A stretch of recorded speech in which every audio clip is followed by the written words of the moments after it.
नमस्कार, म दिनेश पोखरेल। आज हामी नयाँ प्रोग्राम सुरु गर्दैछौँ र यो चाहिँ विदेशमा बसेर गाउँका कुरा।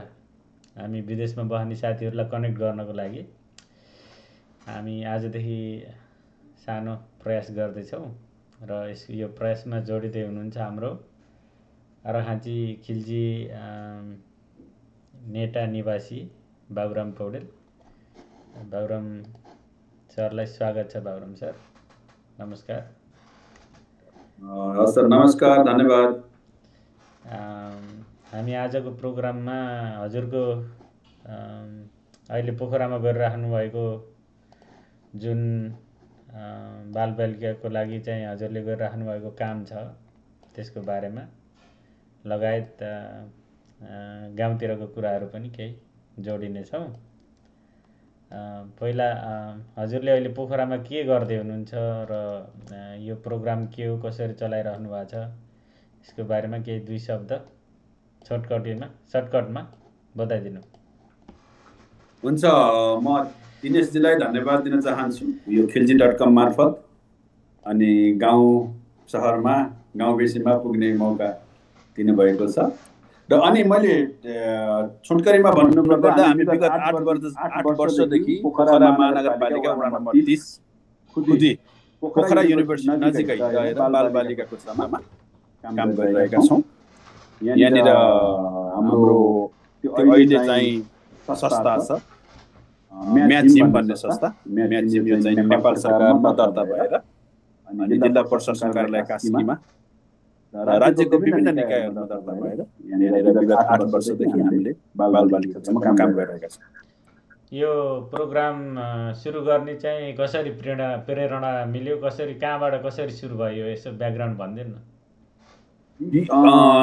यसको ब्याकग्राउन्ड भन्दाखेरि चाहिँ जब म वैदेशिक रोजगारबाट नेपाल फर्किएँ, नेपाल फर्किसकेपछि अनि मैले धेरै सडक बालबालिकाहरूलाई देख्न थालेँ पोखरामा अथवा बुटवलमा अनि देशको विभिन्न ठाउँहरूमा मैले धेरै सडक बालबालिकाहरू देख्न थालेँ। अनि सडक बालबालिकाहरू देखिसकेपछि अनि मलाई चाहिँ होइन यिनीहरूको लागि केही समयसम्मको लागि भए पनि केयर होस् न, वास्ता होस् अथवा सानो समयको लागि भए पनि संरक्षण होस् भन्ने त्यो प्रकारको कन्सेप्ट चाहिँ मेरो मनमा आयो। तर त्यो सोचे जस्तो नहुँदो रहेछ। यो फेरि सडक बालबालिका क्याटेगोरी छुट्टै अनि राज्यले जुन प्रकारले नेपाल सरकारले सडक मुक्त बालबालिका भनेर बालबालिका मुक्त सडक जुन प्रकारले अहिले लिइरहेका छन् त्यो अन्तर्गत रहेछ। अनि म चाहिँ यो सबै यो बालबालिकाहरू देख्दै गर्दाखेरि चाहिँ होइन यो बालबालिकाको लागि चाहिँ केही गर्नुपर्छ अनि उनीहरूको भविष्यको लागि केही गर्नुपर्छ, दुःख पाएकोहरूको लागि, आमा नभएकोहरूको लागि, समस्यामा परेका बालबालिकाहरूको लागि केही मैले गर्नुपर्छ भन्ने प्रकारको मेरो मनमा आयो। अनि म विगत 8 वर्षदेखि यो काम गरिरहेको छु। यो कामको सिलसिलामा चाहिँ अहिलेसम्म कतिवटा बच्चा हुनुहुन्छ हजुरसँग र यसको चाहिँ कसरी? यहाँनिर अहिले 13 जना बालबालिका हुनुहुन्छ र प्लस हाम्रो 2टा बच्चाहरू गरेर 15 जना बालबालिका छ। अनि जसमध्ये छोरीहरू 3 जना हुनुहुन्छ अनि 12 जना छोराहरू हुनुहुन्छ।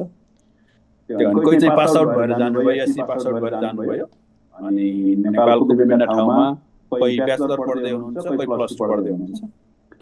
अनि हाललाई चाहिँ त्यो अहिले 15 जना 13 जना अन्य बालबालिका र 2 जना हाम्रो बाबुहरू 15 जना बालबालिकाहरू चाहिँ यहाँनिर छन्। अनि यो प्रोग्रामको लागि चाहिँ खर्चहरू कसरी म्यानेज गर्नु भएको छ कि कस्तो छ? यो प्रोग्रामको लागि हामीसँग सहयोगीदाताहरू हुनुहुन्छ। अनि कोही सहयोगीदाता नेपालबाट हुनुहुन्छ भने कोही चाहिँ बाहिर अन्य मुलुकबाट हुनुहुन्छ। उहाँहरूले सहयोग गर्नुहुन्छ। सहयोग गरे अन्तर्गत बालबालिकाको लागि पालन पोषण, शिक्षा दीक्षा, विद्यालयको सबै कुराहरू त्यहाँबाट कभरेज गरिरहेका छौँ। अनि भविष्यमा अरू विद्यार्थीहरू थप्नको लागि के त्यो छोटकरीमा प्रोसेस के कस्तो हुन्छ त्यो बताइदिनु न। यसको अब छोटकरीमा चाहिँ अब यो सबैभन्दा पहिला त बालगृह चाहिँ पहिलो विकल्प होइन, अन्तिम विकल्प मात्रै हो। अनि चाइल्ड केयरहरू जति पनि संरक्षण गर्ने ठाउँहरू छन् तिनलाई चाहिँ कतिपटक चाहिँ हामीले लौ अब संस्थागत संरक्षण हुन्छ भनेर पहिलो विकल्पमा राख्छौँ। त्यो सरासर गलत हो। किनभने अब यदि कुनै पनि बालबालिकालाई चाहिँ संस्थाको समर्थन चाहिन्छ भने उसको कोही नभएको हुनु पर्यो। अनि यसको लागि यहाँसम्म ल्याउनको लागि राज्यका विभिन्न नर्म्सहरू छन्, राज्यका विभिन्न कानुनका पाटाहरू छन् जुन अन्तर्गत रहेर अहिले अब जहाँनिर पालिका अन्तर्गत रहेर अनि अथवा पालिकाको बैठक या त पालिकाको सर्वेक्षण ती सबै कुराहरू चाहिँ पुरा भएर मात्रै बालगृहसम्म ल्याउन सकिन्छ। अनि हामी चाहिँ हल्का अब गाउँतिरको कुरा पनि गर्छौँ। गाउँतिर जाने आउने भइरहेछ फ्यामिलीसँग। भइरहेछ, गाउँतिर जाने आउने भइरहेछ। साथीहरूसँग सबैजनासँग कनेक्सन छ, कुराकानी सबैजनासँग भन्दा पनि कतिजनासँग चाहिँ कनेक्सन छ, कतिजनासँग सामाजिक सञ्जालमा जोडिँदैछौँ अहिले बिस्तारै बिस्तारै, त्यही त हो नि।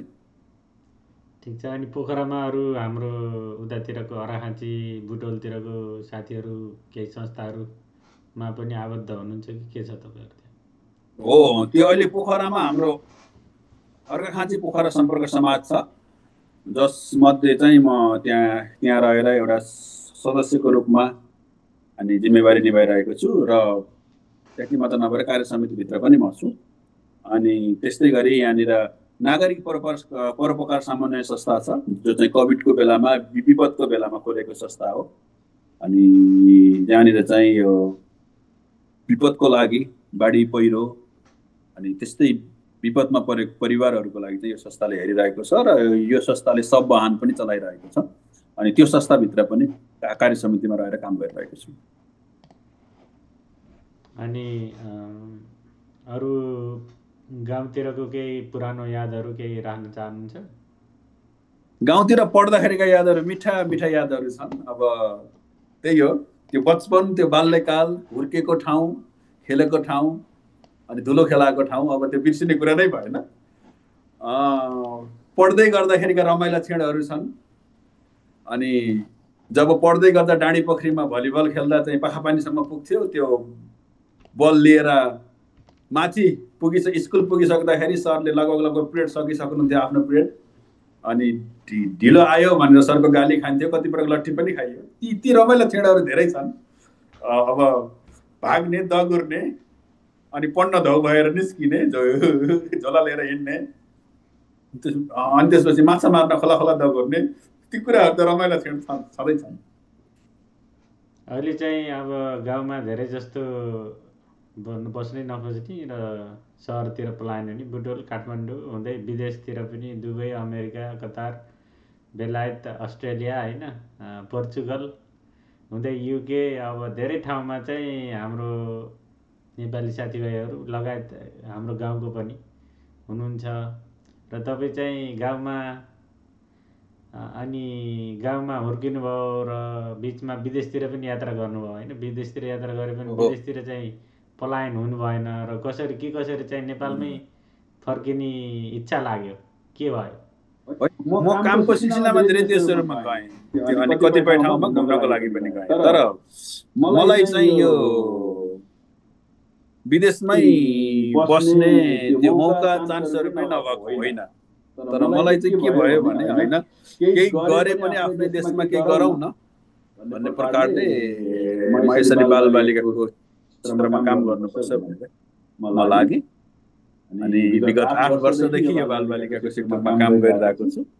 विभिन्न समस्याहरू छन्, चुनौतीहरू छन्, ती बावजुद पनि अब यी बच्चाहरूको भविष्य बनाउनको लागि कामको सिलसिलामा कहाँ जानुभयो तपाईँ? विदेशमा कामको सिलसिलामा कुन ठाउँ पुग्नुभयो?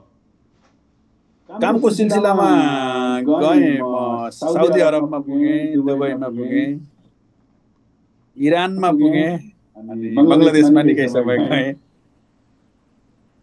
युरोपतिर। त्यस्तै अब त्यो वैदेशिक तिरको भन्दा पनि अब हाम्रो नेपालकै अब सबै कुराहरू नेपालकै गरौँ जस्तो लाग्छ क्या मलाई चाहिँ। अब ती सकिए, ती विगत भए।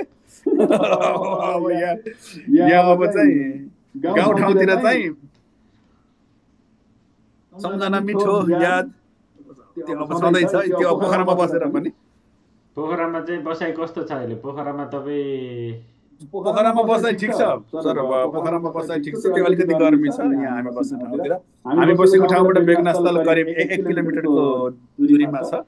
अनि म गाउँबाट पोखरामा बसेर तपाईँ चाहिँ हाइकिङ गर्नु यताउति माथि हायर हिमालयन रेन्जमा जानुभयो कि जानु भएन?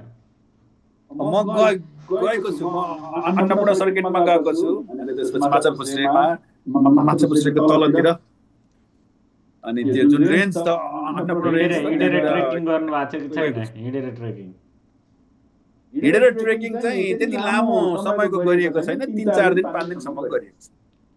ठिक छ ल, धेरै खुसी लाग्यो। तपाईँले चाहिँ अब हाम्रो एउटा नेपालमा एउटा उदाहरणको रूपमा हाम्रो गाउँको साथीहरूलाई पनि विदेशमा गएर पैसा कमाउनको लागि चाहिँ सबैजना तल्लीन भएको बेलामा तपाईँ विदेशतिर गएर फर्किएर गाउँमा गएर केही समाजसेवा गर्छु र बच्चाहरूलाई राम्रोसँग टेक केयर गर्छु भन्ने जुन भावनाले काम गर्नुभएको छ त्यो एकदमै राम्रो काम छ। समाजमा पिछडिएको वर्ग, दुःख पाएको बच्चा बच्चीलाई चाहिँ सेवा दिनु सबैभन्दा ठुलो काम हो र हजुरको यो काम चाहिँ फलोस् फुलोस् बढोस् अगाडि बढोस् होइन, हाम्रो त्यही शुभकामना छ। र हामीले तपाईँले चाहिँ केही भन्न चाहनुहुन्छ हाम्रो खिल्जी लगायत खिल्जी.com को ग्रुपको साथीहरूलाई पर्सनल मेसेज केही छोड्न चाहनुहुन्छ?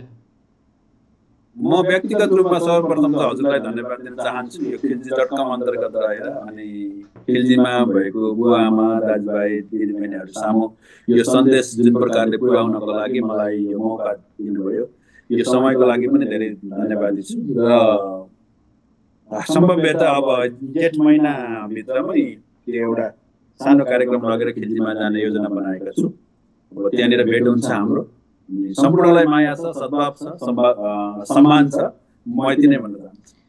अनि विदेश जाने बच्चाहरूलाई के भन्न चाहनुहुन्छ? विदेश जाने बच्चाहरूको लागि चाहिँ मेरो लागि एउटा सन्देश के छ भने मेरो मनमा सधैँ एक प्रकारको द्वन्द्व भइरहेको छ। यो द्वन्द्व के हो भने सर, जब +2 सम्म हामी नेपालमै गरिसकेपछि उच्च शिक्षाको लागि विदेश रोज्नुहुन्छ हाम्रो साथीहरूले, भाइहरूले, बहिनीहरूले रोज्नु भएको छ।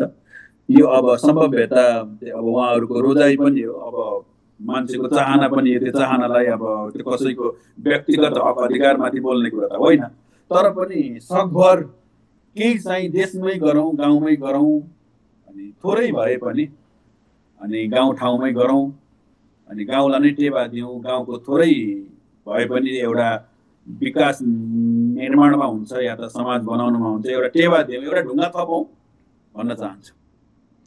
यो विषयमा चाहिँ म लगभग विदेशमा बसेको धेरै वर्ष भइसक्यो र मैले पनि के भन्न चाहन्छु भन्दा मेरो एउटा निवेदन चाहिँ सकेसम्म बच्चालाई विदेशमा नपठाउनुहोस्। पैसा कमाउनको लागि चाहिँ टार्गेट नदिनुहोस् बच्चालाई कि तैँले धेरै पैसा कमाउनु पर्छ, धनी हुनुपर्छ, गाडी किन्न पर्छ, लगायत घर बनाउनु पर्छ। त्योभन्दा पहिला राम्रो मान्छे बन्नलाई चाहिँ सुझाव दिनुहोस्, राम्रो मान्छे बन्नुहोस् र समाजको लागि चाहिँ एउटा समाजको लागि र आफ्नो परिवारको लागि, आफ्नो लागि पनि एकदमै अनुशासित र सभ्य मान्छे भएर भोलि बिहानको आफ्नो निर्णयहरू राम्रो तरिकाले गर्ने किसिमको वातावरण गराइदिनुहोस्। विदेशमा आएर पनि केही छैन, विदेशमा दुःख छ। बाहिर आएर चाहिँ स्टुडेन्ट भिसामा आउने साथीहरूले चाहिँ आएर अथवा भाइ बहिनीहरूले आएर चाहिँ काम पाउँदैन, काम पनि दुःख हुन्छ। रेस्टुरेन्टहरूमा काम गर्ने हो होइन, त्यो पनि लिगल हुँदैन। र प्लस अब हजुरले नेपालबाटै कति पैसा ऋणदान गरेर पठाउनुहुन्छ होइन, त्यो चाहिँ पैसा कमाउँछ बच्चाले भन्ने एउटा लोभले हो।